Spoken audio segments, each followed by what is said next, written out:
यार Wednesday Adam series का मैं सीजन 1 पूरे तरीके से कंप्लीट कर चुका हूँ। अब बात करें दोस्तों सीजन 1 के बारे में तो वो खत्म तो हो जाता है, लेकिन कई ऐसे सवाल हमारे सामने छोड़कर जाता है जिनको जानना हमारे लिए बहुत ज्यादा जरूरी है। जैसे कि दोस्तों टाइलर का एक हाइड होना, जिसमें कि दोस्तों सीजन एंड होते होते हमने उसे एक हाइड में तब्दील होते हुए देखा था। और दोस्तों जब वो एक्चुअल में हाइड बन रहा था तो ऐसा लग रहा था कि अब वो इस वैन में नहीं रहने वाला है। तो आइए दोस्तों वेडनेसडे सीरीज की पूरी एंडिंग को एक्सप्लेन करते हैं, साथ ही में दोस्तों छोटी छोटी डिटेल्स के ऊपर भी डिस्कस किया जाएगा। लेकिन दोस्तों अगर आपके भी मन में मूवी सिनेमा से रिलेटेड छोटे छोटे सवाल आते रहते हैं तो आप जाके इस चैनल को जाके सब्सक्राइब कर सकते हैं, क्योंकि दोस्तों मूवी सिनेमा के तो हम भी बहुत बड़े वाले कीड़े हैं। तो बिना दो बात और ज्यादा किए करते हैं इस धांसू वीडियो की शुरुआत।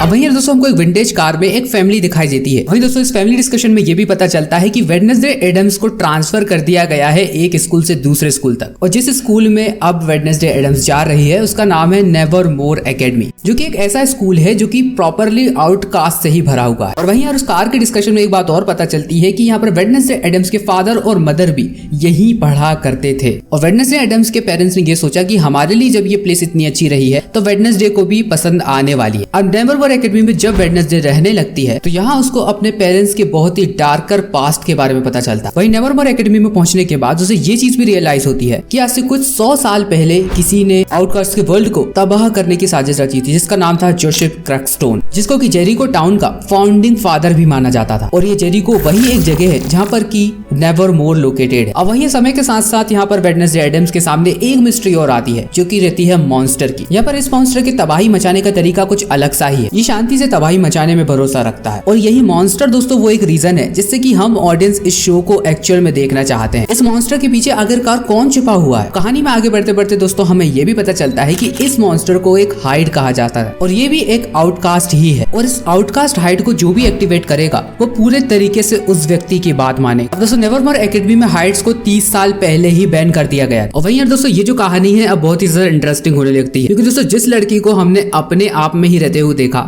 वेडनेसडे एडम्स को, वो अब प्यार के चक्कर में पड़ने लगी। जी हाँ, उसका पहला लव इंटरेस्ट था टाइलर। वहीं दोस्तों हम सोचते हैं कि शायद ये हाइड हो सकता है, लेकिन दोस्तों एक समय बाद हमें भी ये समझ में आ जाता है कि ये हाइड कैसे हो सकता है यार। लेकिन दोस्तों इन सब के पीछे जो मास्टरमाइंड निकलता है वो हमारी सोच से बिल्कुल परे होता है। इसका नाम होता है मिसेस थॉर्नहिल, जो कि नेवरमोर एकेडमी में ही एक टीचर होती है। अब एपिसोड 3 के एक सीन की बात है जब हम मिसेस थॉर्नहिल को नाइटशेड की छोटी सी लाइब्रेरी में एक्सेस करते हुए देख। लेकिन दोस्तों इसके बाद भी हमको ये बिल्कुल भी नहीं लगता कि इन सब के पीछे ये मास्टरमाइंड होने वाली। अगर देखा जाए तो मिसेस थॉर्नहिल होती ही नहीं है, वो एक्चुअल में होती है लॉरेल गेट्स, जो कि जोसेफ क्रैकस्टोन की फैमिली ट्री में से ही होती है। और लॉरेल गेट्स के फादर होते हैं एंसेल गेट्स, और वो भी आउटकास्ट से छुटकारा पाना चाहते हैं, जिसकी टाइमलाइन 30 साल पहले की ही है। और दोस्तों ये जो टाइमलाइन है वो बहुत हद तक हाइड वाले एरा से मैच करती है। अब जैसे कि दोस्तों मैंने पहले भी बताया था कि यहाँ पर वेडनेसडे की जो फैमिली है उनका बहुत ही एक डार्क पास्ट है। अब उस डार्क पास्ट के ऊपर दोस्तों आपसे थोड़ी बहुत बात कर ली जाए तो लॉरेल गेट्स और गैरेट गेट्स बहुत ही एक अमीर घर से थे। यहीं पर दोस्तों गैरेट गेट्स मोर्टिशिया को बहुत ज्यादा पसंद करता था, लेकिन मोर्टिशिया गैरेट को नहीं गोमेज को पसंद करती थी। अब यही बात दोस्तों गैरेट गेट्स को पसंद नहीं आई,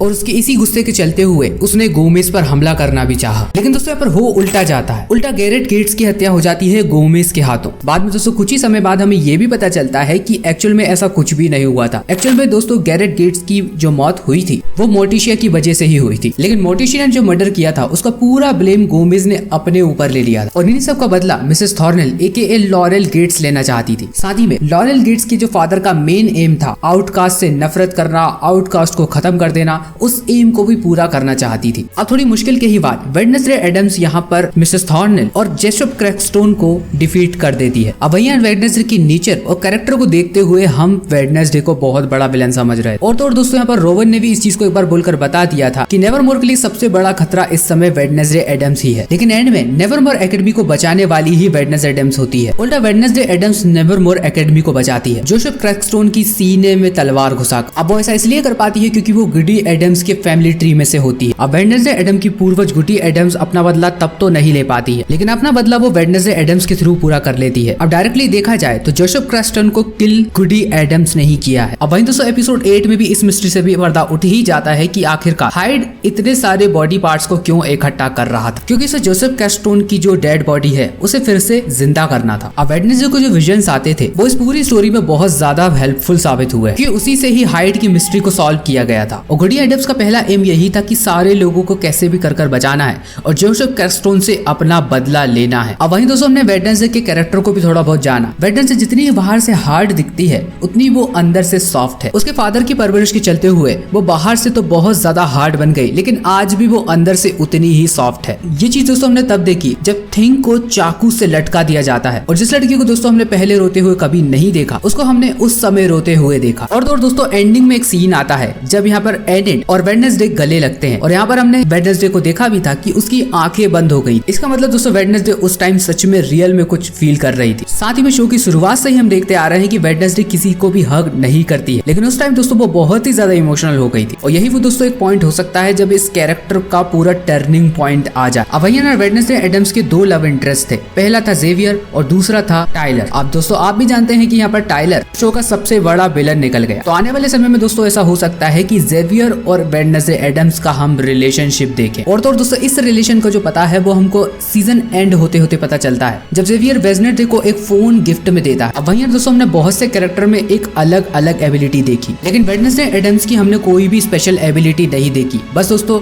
वो किसी भी इंसान को छूकर उसके पास्ट और फ्यूचर के बारे में पता कर सकती थी, और वो भी कुछ ऐसे विजुअल्स के तरीके से आते थे उसे। और इसका भी दोस्तों पक्का नहीं है कि वो विजुअल्स उसे कब आने वाले हैं। तो सीजन 2 में दोस्तों ऐसा भी हो सकता है कि हमको उसकी और सीक्रेट एबिलिटीज के बारे में पता चले। अब इस बार तो उसने बियंका और गुडी एडम्स के गाइडेंस के अंदर रहते हुए जोसेफ कैस्टोन को डिफीट कर दिया, लेकिन दोस्तों आने वाले समय में ऐसा भी हो सकता है कि इन दोनों का कोई गाइडेंस ना रहे और अकेले ही वेडनेसडे एडम्स को लड़ना पड़े। हो सकता है दोस्तों यहाँ पर कुछ प्रॉब्लम्स आए वेडनेसडे एडम्स को। अब यही देखना है सीजन 2। अब प्रिंसिपल वीम्स भी एक बहुत ही मेन कैरेक्टर में से एक है। अब भले दोस्तों वेडनेसडे एडम्स ने उनकी बात कभी भी नहीं मानी, लेकिन एक पॉइंट पर जाने के बाद वीम्स को भी ऐसा लगता है कि मैंने अभी तक जो किया वो गलत किया, क्योंकि वेडनेसडे ये प्रूफ कर ही देती है कि इन सब के पीछे मास्टरमाइंड मिसेस थॉर्नेल है। प्रिंसिपल वीम्स अपनी शेप चेंजिंग एबिलिटी को यूज करती है सच का पता लगाने के लिए, लेकिन अनफॉर्चुनेटली यहाँ पर वो थॉर्नहिल के द्वारा ही मारी जाती। अब दोस्तों सबसे बड़ा सवाल यही है कि अगर वो सच में चली गई हैं, तो यहाँ पर आने वाले समय में नेवरमोर और बाकी सब लोगों को कौन देखने वाला है? क्योंकि प्रिंसिपल वीम्स जैसी भी थी वो सबकी केयर ही करा करती थी। एक स्ट्रिक्ट प्रिंसिपल होने के साथ साथ वो